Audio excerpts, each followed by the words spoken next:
Greetings and welcome to the new series of A la Roots in Africa. Ayman Al-Fadi. I'm now living in Benin, Cotonou, doing a master's degree at the African University of Cooperative Economics. After reasoning with a brethren called Tekle Selassie on the internet about different questions of Haile Selassie I's moral and political doctrine, we decided together to start a new podcast series about Haile Selassie I's political and moral doctrine. Because as Rastafarians, I is supposed to live by the example of Rastafari, and so I decided that it was important to have better overstandings of the moral and political doctrines and ideas of His Imperial Majesty that can be found in his books, in his autobiography, and his speeches, but that many races around the world don't have the time or the access to study and overstand in order to apply it to their daily lives. So first of all, let us introduce Tekle Selassie. My brethren, greetings. Please introduce yourself to the people. I'm just, I'm trying to serve His Majesty, and I studied in Ethiopia, been baptized there in Lalibela. I received spiritual education there. Since 20 years, I trod this path in His Majesty, and I try to serve the nation and the university according to my talents in education.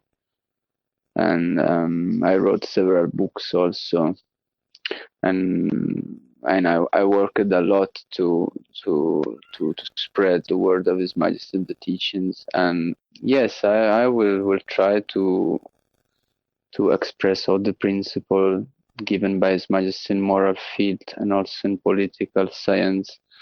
And my next books, I think it is important to collect all the teachings also and to organize them in an ordered manner, to be learned, to be analyzed more and more. So today's topic is democracy. It came from the fact that I saw that around the world we had witnessed very serious popular movements and protests all around the world, may it be the Arab Spring, the Sudanese Revolution, the Gilets jaunes movement in France, in Hong Kong, in Chile, and in the rest of South America. All these movements have in one way or another criticized the abuse of power from the governments and the inadequacy of the representative electoral model of democracy.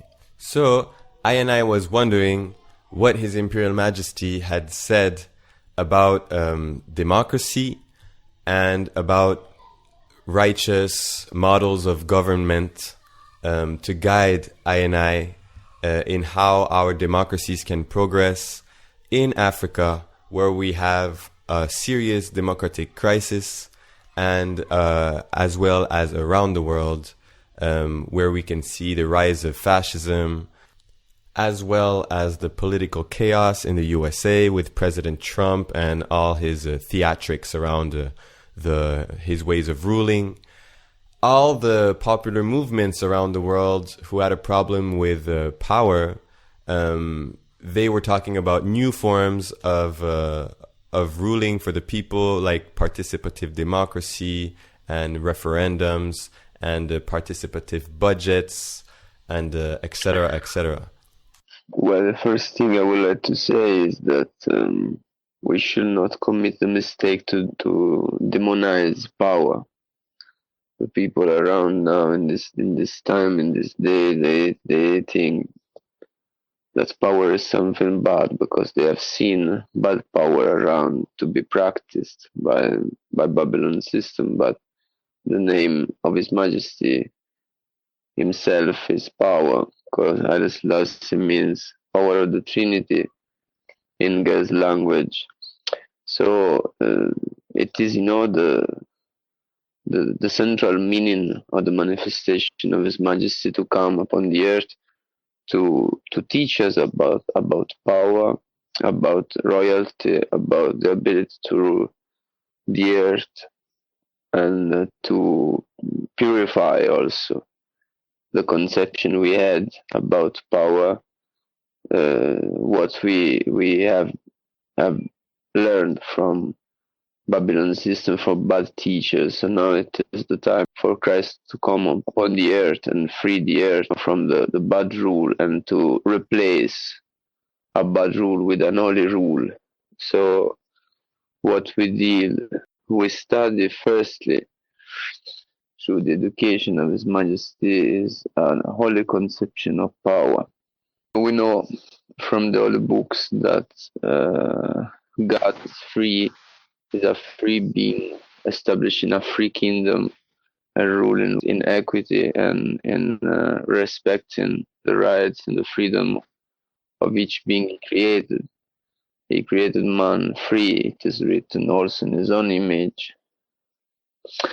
And when we study the divine way to rule creation, the first thing we meet at the beginning of creation is what is said in the Kebra in the holy book of the Kebra, that the Father and Son and Holy Spirit, they gathered and made association, and they take counsel each other to set what they had to do in the beginning, and they decided to create everything, and they decided to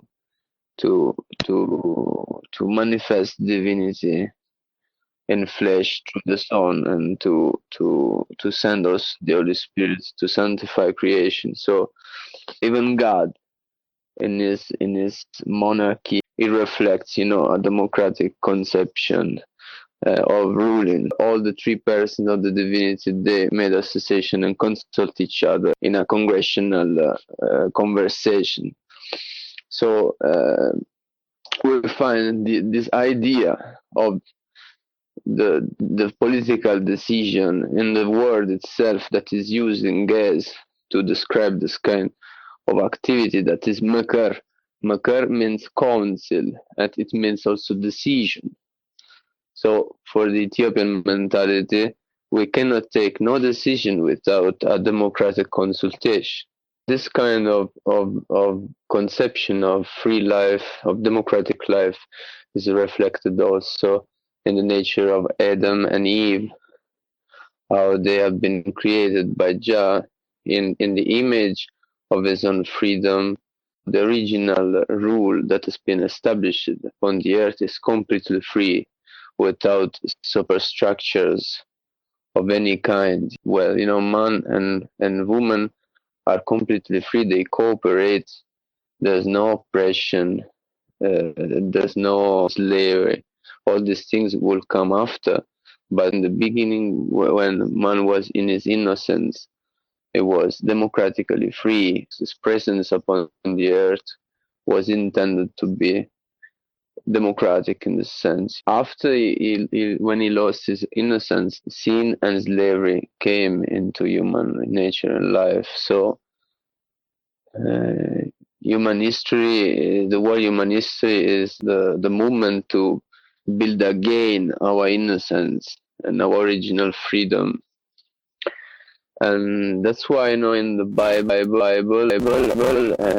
from the beginning of the revelation, from the book of Enoch, we have received the teaching to respect the individual rights and individual freedom of the people.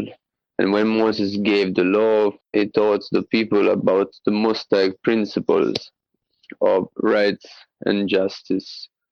When Moses ordered a day to be respected for rest, even for the slave, and when he taught the sacredness of universal human life, Hammurabi was established in another place of the earth, the slave master could kill without problems his own slave.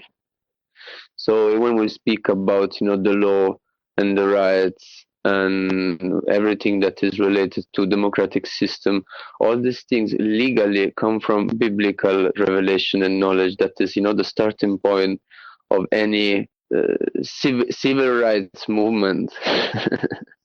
Speaking of civil rights movements, when talking to many youth, Ethiopian youth or youth around the world or people engaged in a political activism, Haile Selassie I is not perceived as someone promoting democracy. On the contrary, many people criticize him as being an autocratic ruler and, symbol of the monarchy and the kind of opposite of democracy. Well, this kind of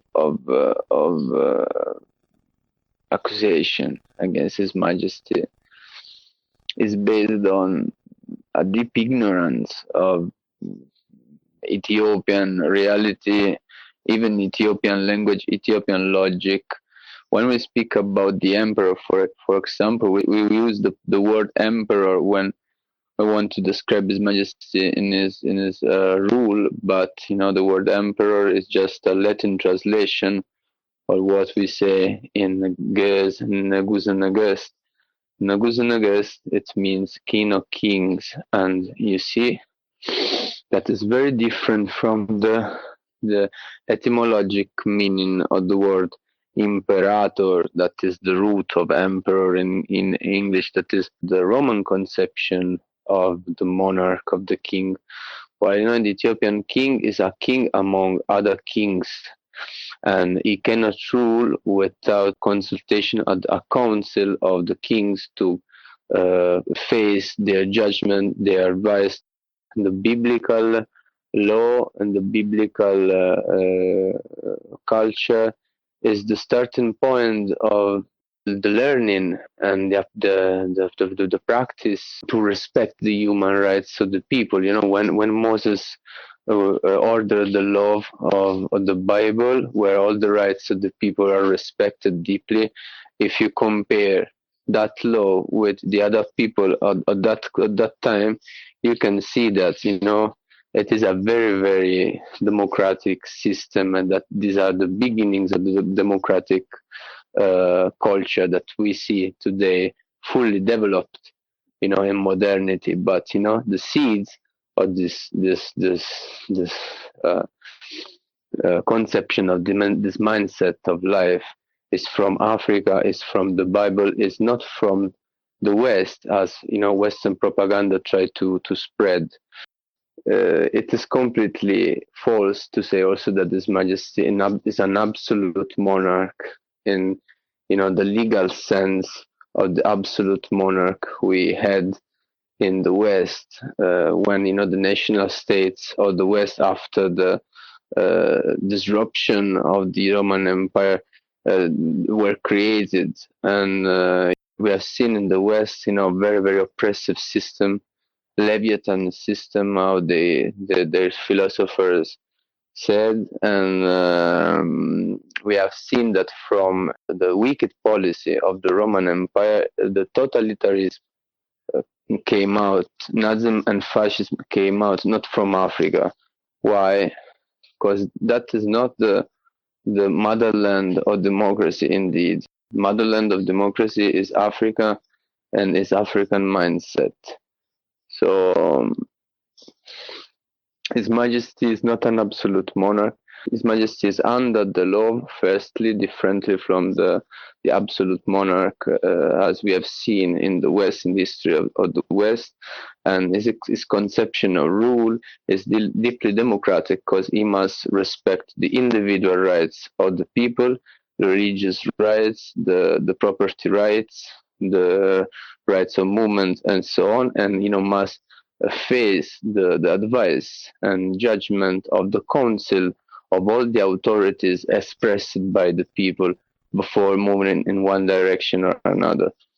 Even if we talk about a monarchic system coming from the ancient world and the ancient time, Yes, it is a democratic monarchic system in its own nature from the beginnings. And when His Majesty came, it brought it to a full development, because His Majesty set up a constitution, a written constitution, where all the rights of the people are respected, and he set up a parliament of deputies that were elected freely and democratically by all the citizens, man and woman, without discrimination of sex, religion, creed, or economic class, and so on. We should clarify that democracy is not a Western property historically, but is a biblical and African creation and invention. Yes, so that makes us think about the palabre tree, l'arbre à palabre, the tradition where the whole village would gather around a tree and talk about questions of village governance. The same in Ethiopia. And the elders would always, be the ones to guide the conversation, but people could intervene. And that it's the same in Ethiopia. Every community is ruled by a council of sages, of old people, of elders, and so there was no feudal rule, as many people try to demonstrate using Western categories of thinking, political thinking, to interpret Ethiopian reality. That is a very, very big mistake. But even though the democracy is inherent to what seems to be African history and culture, today in 2020 we witness a deep crisis of democracy in Africa, where you have many democracies are considered as fake democracies because the presidents in power have been in power since 4 mandates and have always been voted in with 85%, more than 80% of votes. So, everybody thinks it's tricked. So what did His Imperial Majesty give us guidance in regards to democratic improvement in the African continent for African countries? Because we know that Africa has to find African solutions to African problems, and there must be an African way of doing democracy.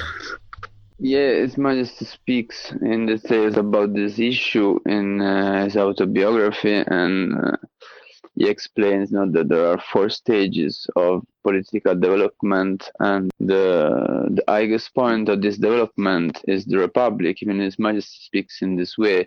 He also speaks, that it's very difficult to reach that stage that is dangerous, that is necessary, and highly developed educational culture of the nation. But in the beginning there was no king. From Adam and Eve unto Saul from Benjamin tribe, there's no king, for Israel, for the people of God. In the beginning, each man is priest and king and prophet of himself, and there's a mystical kingdom ruling the earth. As it was in the beginning, so we shall reach the end, the same situation, the same condition. So we must transcend this old monarchical system in a system that make the man again fully king of himself. And that is the aim of His Majesty, that explains in the autobiography. I want to lead the people to reach the highest point. The highest point is when man come back to the beginning, to the principle. He returns back to the beginning. He builds again that innocence he had in the beginning. So and education is the key. His Imperial Majesty explains that education is the key, maybe, to regain that innocence. Yeah, that education is the foundation of the political system according to His Majesty. Yes, and he says also that a modern stage of democracy, as we conceive it, according also to the Charter of the Universal Declaration of Human Rights, that was signed by His Majesty and was inspired by the doctrine of His Majesty, and that is the universal law, of all the world nations today. Yeah, that kind of development should be realized gradually and without external interferences, like we have seen from America in these last times, the war, the warlike exportation of democracy everywhere. This movement, this development should be natural for each people to choose his own way to complete democracy, and should be realized also with a good educational preparation. So that's also why His Majesty say also that certain African people cannot reach that stage without transition. So that is the question. We should never question the democratic character of His Majesty, because his own life is full of the spirit. Democracy is a word that we frequently find in his speeches, and he built also the African unity, the organization, the African unity, with that kind of features, and he built a parliament for it, to Congress, to assemble all the nations of Africa in truth and rights and inequality.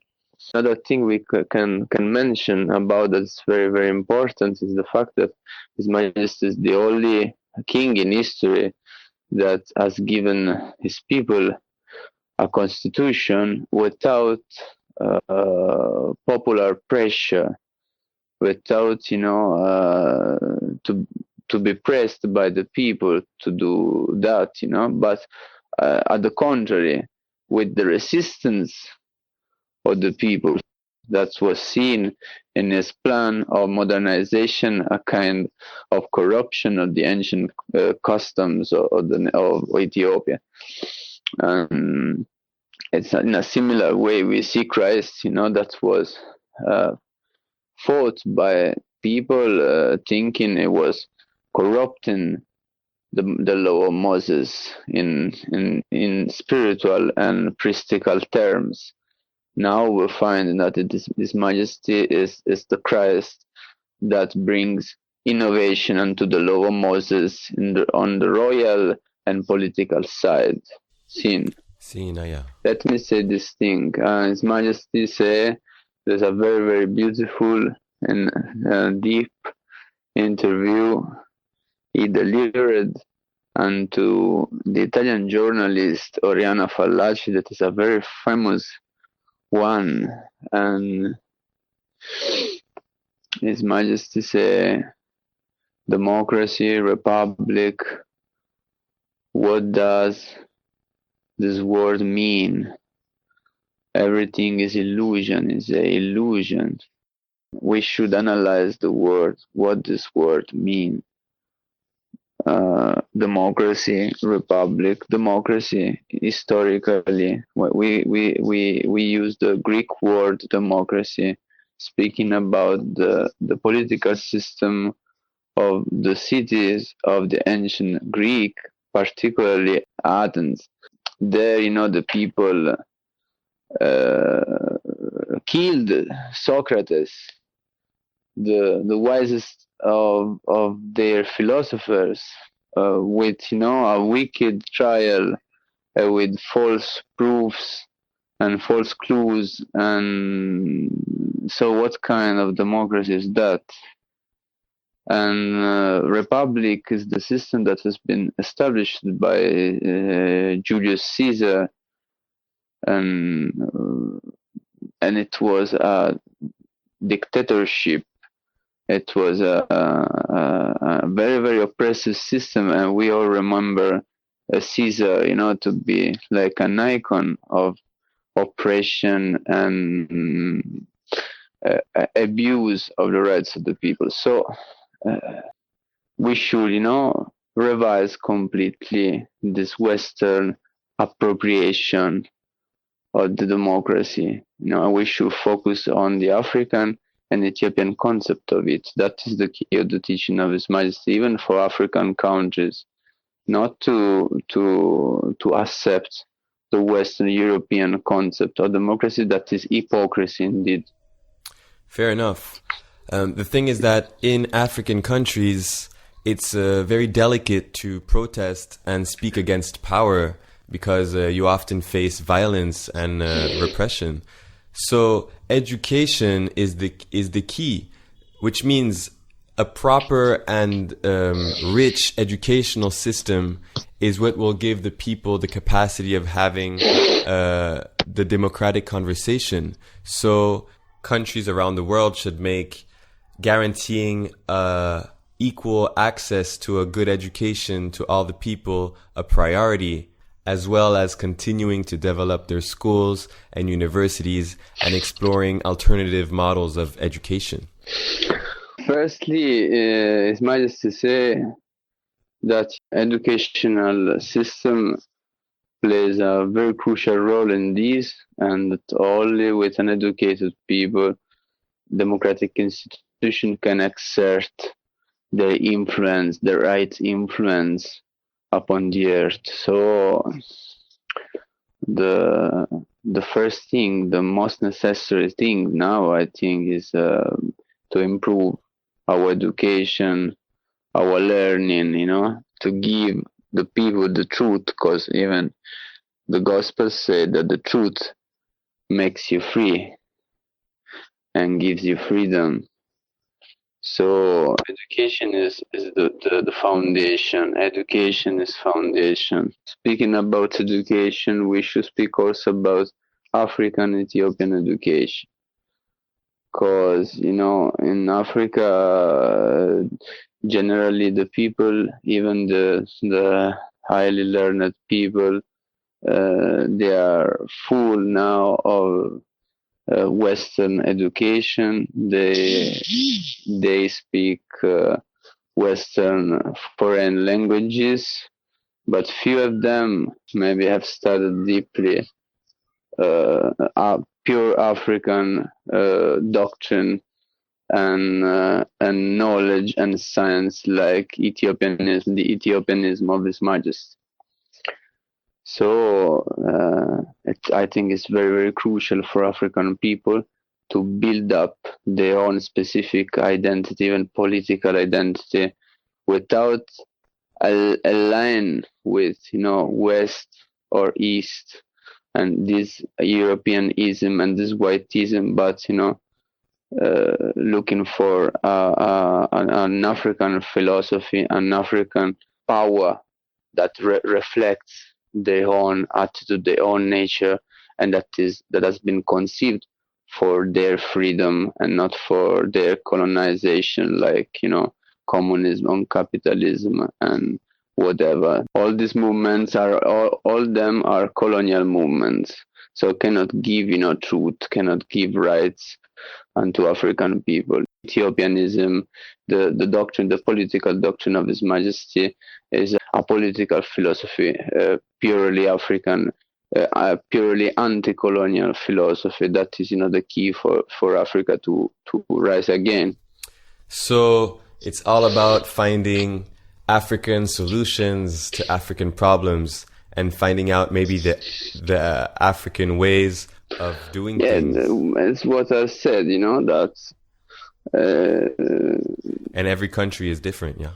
His Majesty teaches the African people to find their own models of development, their own political mindset, to develop their nation and their political system. So we should not look to the Russian side or the American side. We should look onto the Ethiopian side, Addis Ababa group, the Addis Ababa teaching, the Addis Ababa history of power, an historical champion against oppression and colonization that is the source of the anti-colonial struggle and also the source of freedom for all Africa. That's why also still most of African people, they got flags with red, gold, and green. They were inspired by the flag of Ethiopia that was the only free national flag in the time of colonialism. So, Ethiopia kept the torch of freedom for all African people, and Ethiopia is the only African land that was not polluted by the foreign pollution, the foreign invasion. So there we find, the African culture in its original freedom and purity. And so that is very important for African people to study the Ethiopianism that is the doctrine expressed and taught by His Majesty in his ministry. And there they will find the balanced way, and they will not deviate nor to left nor to right, but they will walk in guidance straight. So we remember non-alignment as the non-alignment of countries from the third world with either the communist group or the capitalist group during the Cold War. So Haile Selassie talked about balance. In terms of doctrine, the teaching of His Majesty is a balanced way, is a way of equilibrium between the socialism of the Russian bloc and the economic freedom of capitalism of the American bloc. It's something that is integrally built on the rights of the people, rights of man, that has been declared in the Universal Declaration of Human Rights. The rights system is the one that respects that declaration that officially also has been signed by all nations of the world and officially is the law of the United Nations right now. So, you cannot deprive man of one liberty, one freedom with the intention, the pretense to respect another one, another right, another freedom. So we have seen communists deprive the people of their rights of property to defend their economic surety, and we have seen American people to deprive the people of their economic protection, to give them total freedom of property. No, that the way of His Majesty is in the middle, a system that integrally respects the rights of the people. So it gives to the poor his protection, his social protection, and also it gives to the businessman his right, also his freedom to invest and to capitalize. In the center there's no community, there's no capital. In the center there's only Ethiopia, there's only the land, only the people. That is the center of the system, the political system. So no ism for the commune, no ism for the capital, but ism only for Ethiopia. So we have no ism, no schism, but the only one ism we have should be Ethiopianism, Yes, Ethiopianism. His Majesty also says in The Wise Mind, in the chapter of Justice and Equality, we hear, "In a peace without justice, there shall be neither peace nor justice."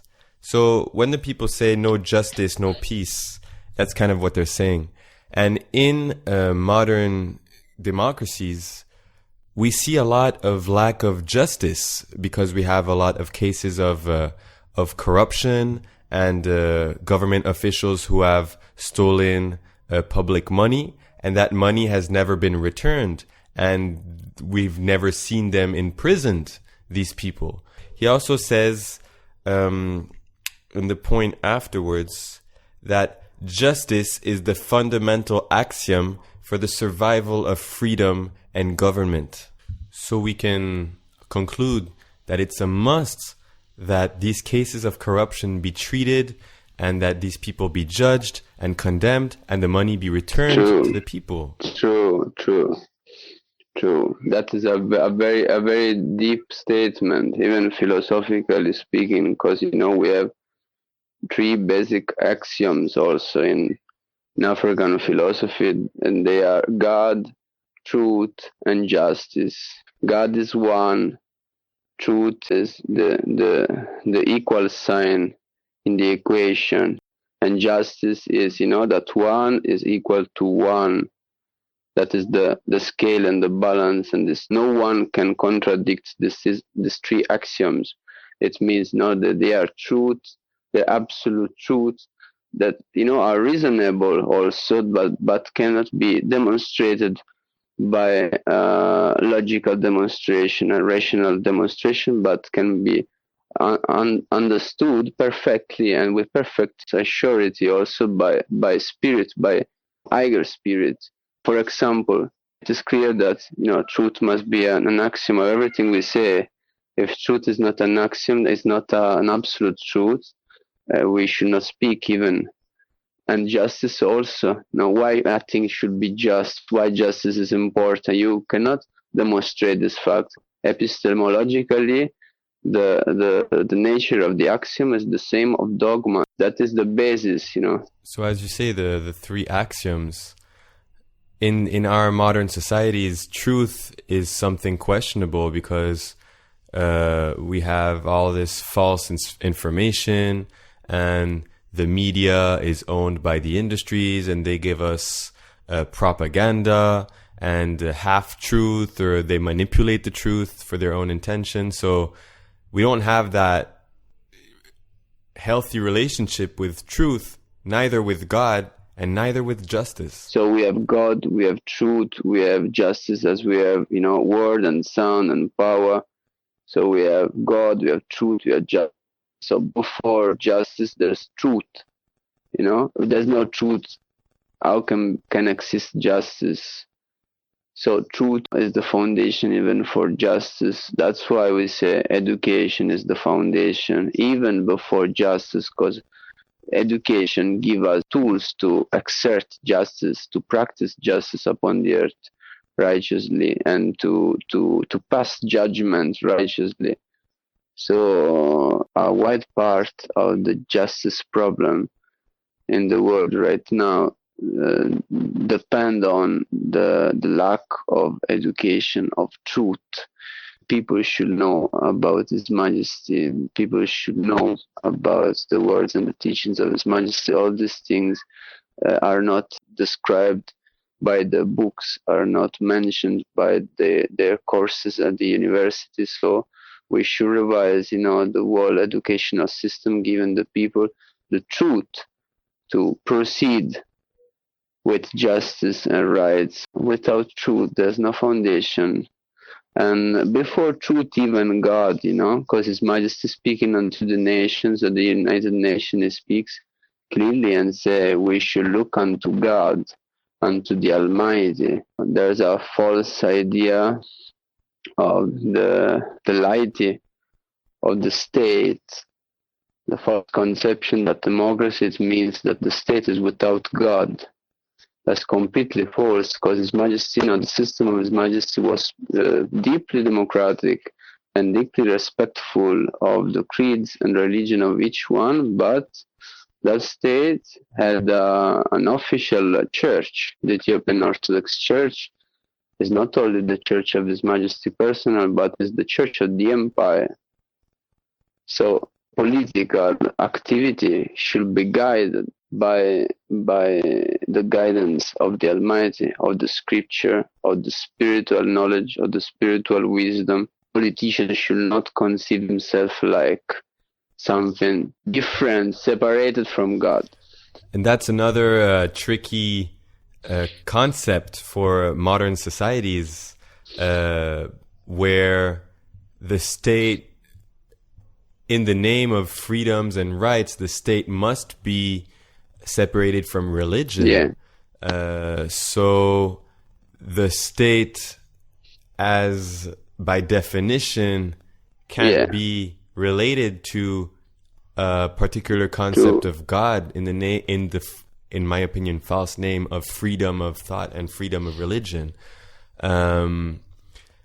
and also in people's minds and in the way things are portrayed by the media and in the global vision, religion doesn't relate to democracy in a healthy way. We have the example of the jihad and the Sharia, or the examples of, extreme right-wing movements which are linked with religious movements. Yeah. In a class on Islam at university, I worked on the subject of democracy and Islam to see how they were compatible. And I found out that in the Quran, the Prophet Salat Wasalam was told by God actually to consult the people on everyday matters. And he had to decide at the end after consulting the people.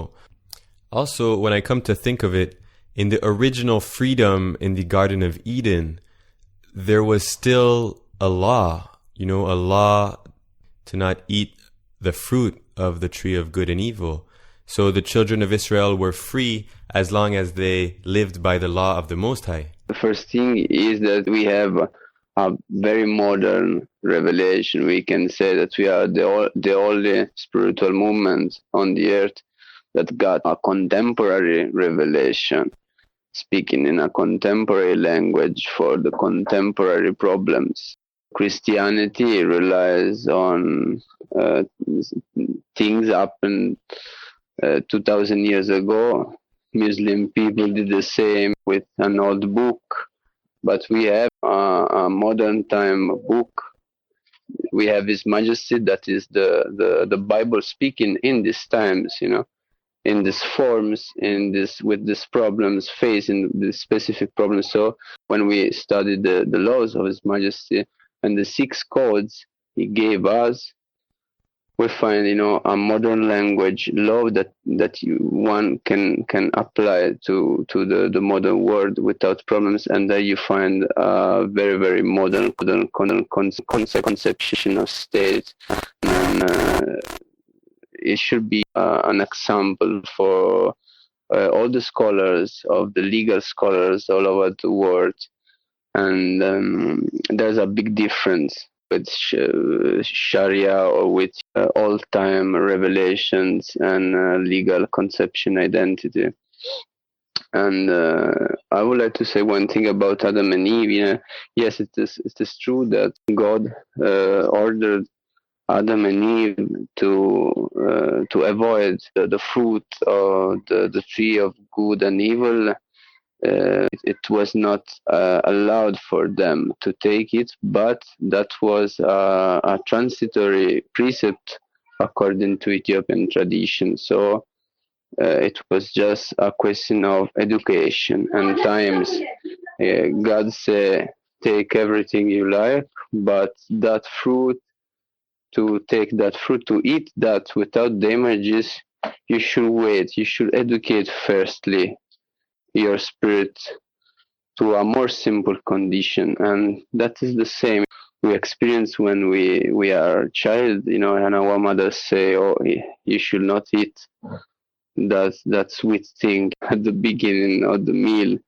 You should eat another thing, and then you proceed with that thing, because or alcohol. That is, a very, or why children shouldn't drink alcohol. Yeah, that is a very, very wise way, to relate with our body, our opportunities, our powers, So the same is with democracy indeed. My brother, can you please tell me and the people where we can read these versions of these Ethiopian versions of the Bible? This version, you can read it only in Ge'ez words. We cannot find even a translation until now. So I'm doing a translation, I'm making a translation from the Ge'ez text of the Bible.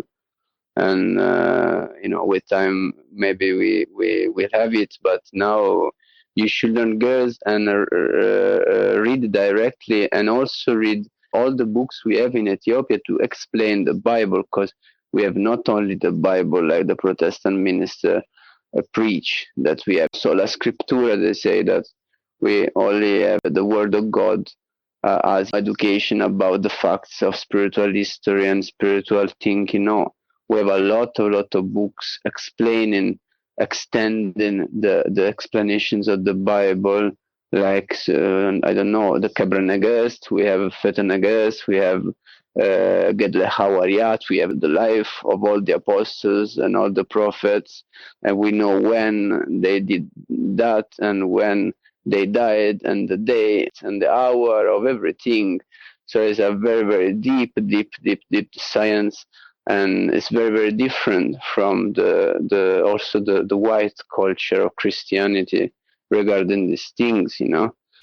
Where I'm living right now in Benin, as well as in a lot of countries of West Africa, and I think on the whole African continent, we can see a rise of Christianity, and especially of new age Christian churches and movements like the celestial churches, the newborn, Baptist. I apologize, I don't know all the names of the movements, but I was wondering how Haile Selassie I would relate to these new Christian movements, and especially that they don't come from Africa, they don't come from Ethiopia. I respect the faith of each one, so I don't want to speak bad against one church and another religion. The only thing I would like to say is that all these versions of Christianity are from Europe. Protestant Christianity is from a European guy named Martin Luther, and Catholic Christianity is a Roman-made Christianity. And when African people conceive the God through European interpretation of Christianity, and that's why they cannot reach their full spiritual freedom, in my opinion, nor they can reach the original meaning of Christianity, that is originally an African culture, an African manifestation of culture and civilization. The Romanization of Christian religion is one of the matters of illusion of the modern day culture, and African people are called to correct all these mistakes and these problems of vision we have. So what you're saying is that African people should prefer Ethiopian Orthodox churches? Yeah, for African people, for sure. For they are black people, black priests, a purely African church that can serve the interests of an African people better than all these Western movements of Christianity that generally are used like a tool to penetrate colonialistically the African countries, African peoples, and historically they played this role. The African church can give the black people a black conception of God, a black pride of biblical identity. They can give to black people the original meaning of Christianity that come from that side of the earth, not from the Western side, the European side. So yes, I think that a part of the struggle, the colonial struggle of liberation, is played by the religious thinking. Yeah, man. And it's really a dream for I to reach Ethiopia and to be able to study that original liturgy and go to Lalibela and go to the mountains and meet the priests and learn their original Ethiopian Christianity. To come back to our original subject of democracy, I would just like us to speak a little about the importance of international institutions in the vision and political doctrine of Haile Selassie I, in how they played a role of promoting democracy on the international level. His Imperial Majesty was a true believer in the United Nations. We read in the Wise Mind, quote, "If we are to survive, the organization has got to survive," end of quote. We also read, quote, "We believe that if all nations make the Charter of the United Nations the basis of their international relationships, all can live in peace and harmony in spite of their differences. End of quote. So even though the United Nations is going through a crisis, which Haile Selassie speaks in depth about the different reforms that the United Nations has to go through, it seems that His Imperial Majesty had trust and hope and faith in the United Nations. He is also the creator of the African Union, which was an international institution for the cooperation of African states and promotion of democracy on an Pan-African level. So it does seem that Haile Selassie had a vision of the importance of the role played by international institutions in the promotion of world democracy, international morality, and world citizenship. It means one. And of course, is what Jah gives us to restore our original unity. We lost after Babylon. What is Babylon? Babylon is our division in many, many, many languages and tribes. But in the beginning, there was only one language, one tribe, one nation. So that is Uno, that we are going back, are trying to build back again our unity. So, has been built by His Majesty, the Charter of the United Nations and the Declaration of Universal Human Rights has been enacted in the Assembly of the United Nations, are the basic laws ruling the earth officially, legally now. Thanks by the struggle and the victory and inspiration of His Majesty. Ethiopia signed originally the charter, and it was inspired in its meaning by the example and even the words of His Majesty unto the League of Nations and the struggle of His Majesty against fascism. We know that His Majesty was the first to fight the World War II, was the first to fight Nazi fascism, and from that war the United Nations came out. So that is very crucial indeed. The organization of the African Unity is Majesty building at Addis Ababa. That building is also the seat of the United Nations in Africa. So what is United Nations? United Nations is an institution to restore our original unity, to bring us again to one, to uno. So it's a very, very noble thing. It's a very noble thing. It's a very crucial thing.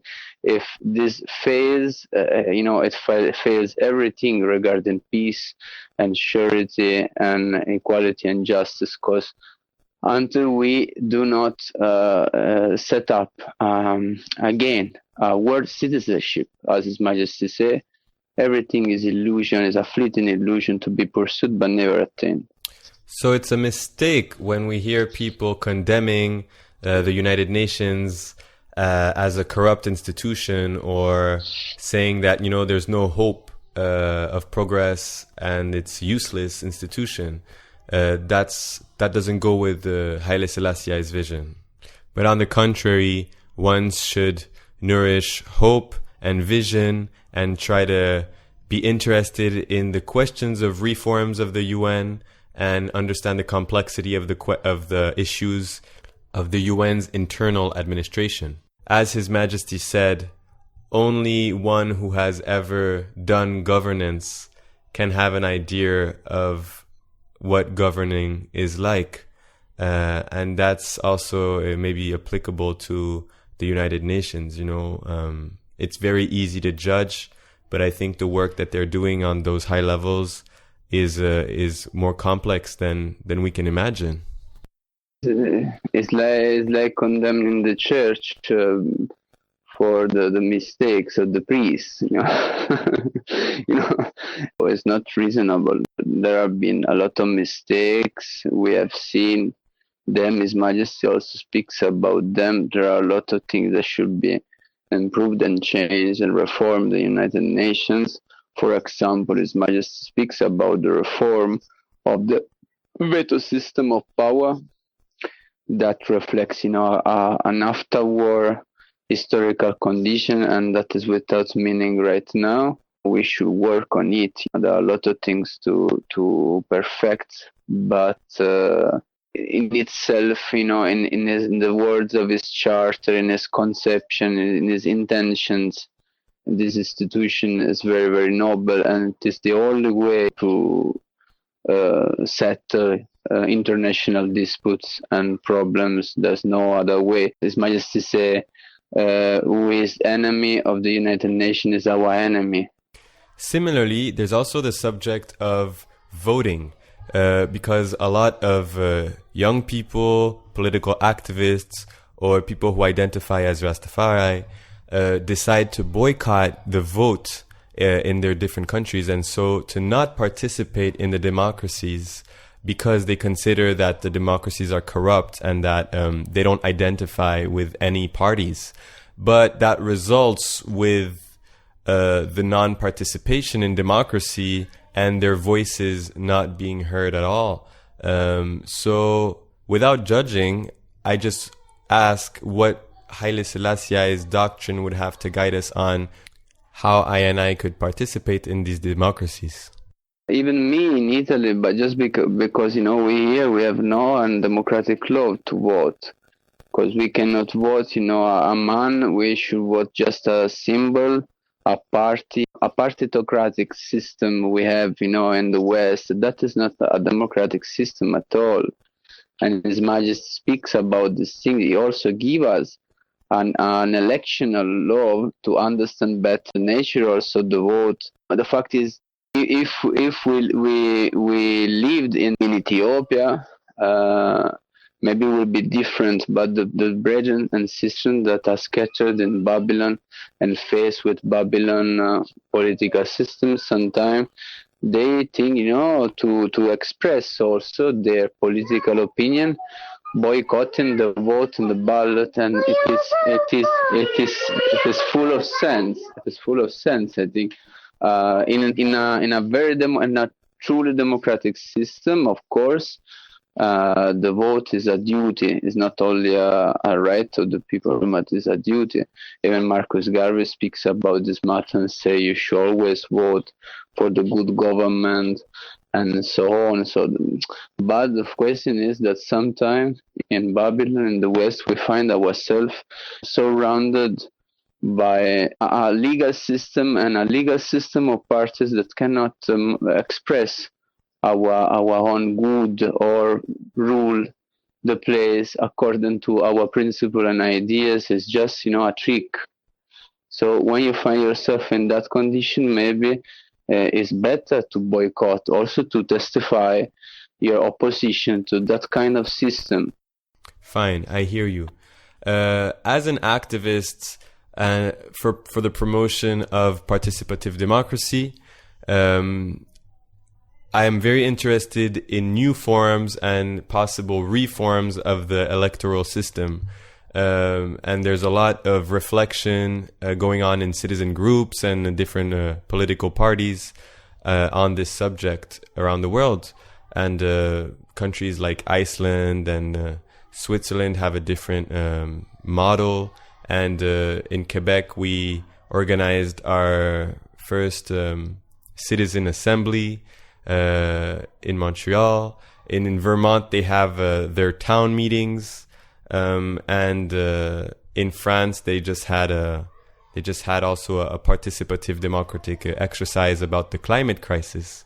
Just to say that this is a subject that is on everyone's minds today, and so I was interested to ask you, Bridget and Tekle, about what Haile Selassie's version of republic and version of democracy he had proposed for Ethiopia, just to see if that could guide us in any reforms we could do for our modern democracies around the world.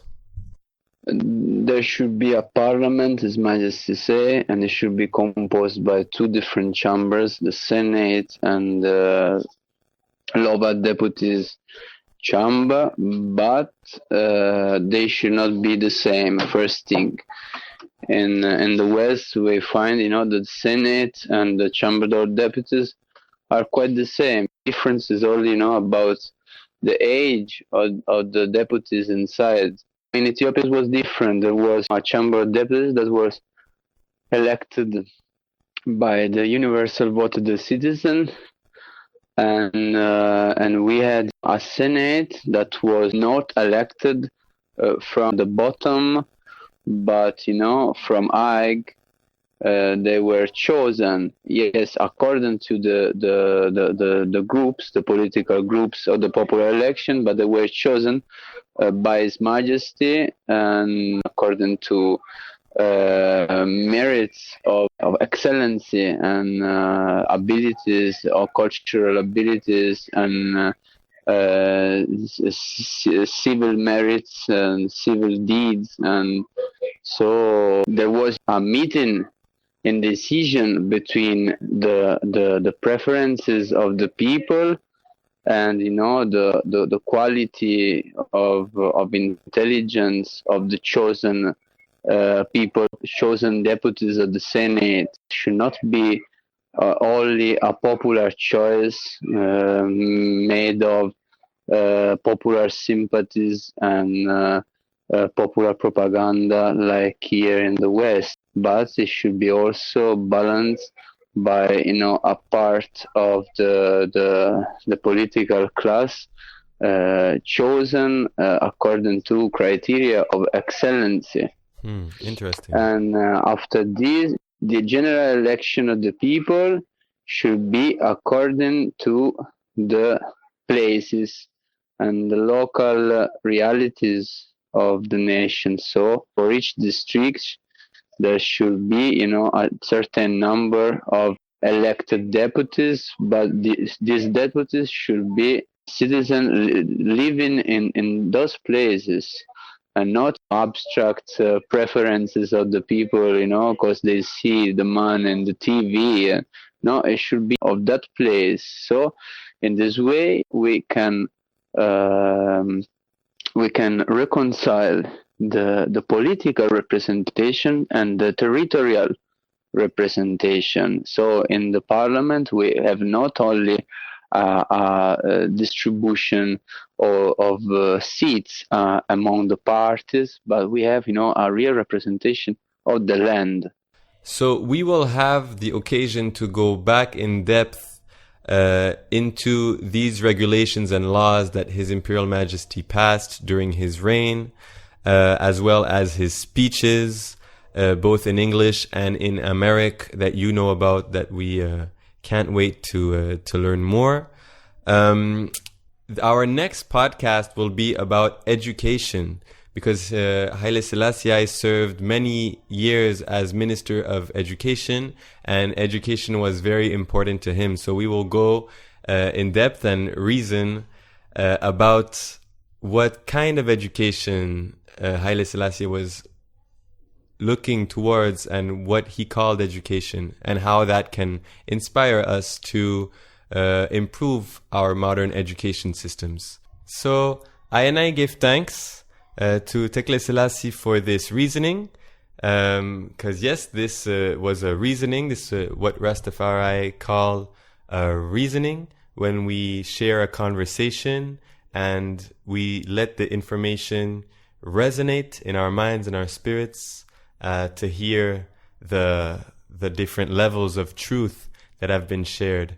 And it was a great pleasure to quote His Imperial Majesty and let the truth of his words resonate in our minds. And it was a great guidance and a very interesting reasoning through the different aspects of democracy.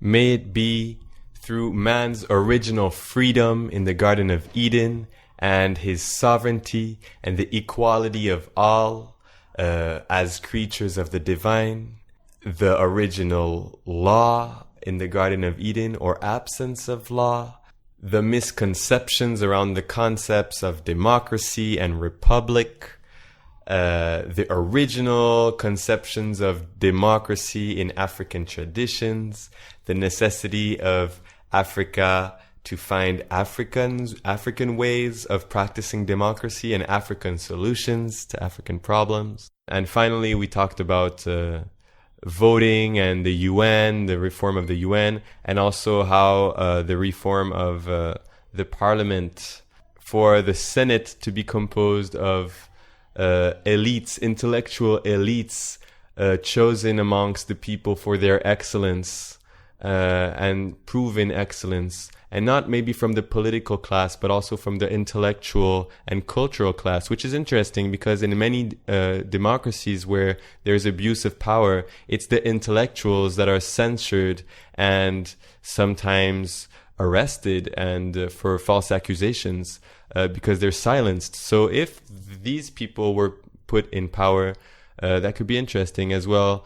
In Canada, where I come from, the Native Americans, their voice is extremely important in today's political conversation, and it would be interesting to find ways to include the Native American, the chiefs, and the people in our democracy, you know. Anyways, so there's a lot to be explored, and it would be great if you have any ideas. Feel free to write us in the comments, write your opinions. Keep it positive, keep it loving, and always filter your words through His Imperial Majesty's righteousness and teachings.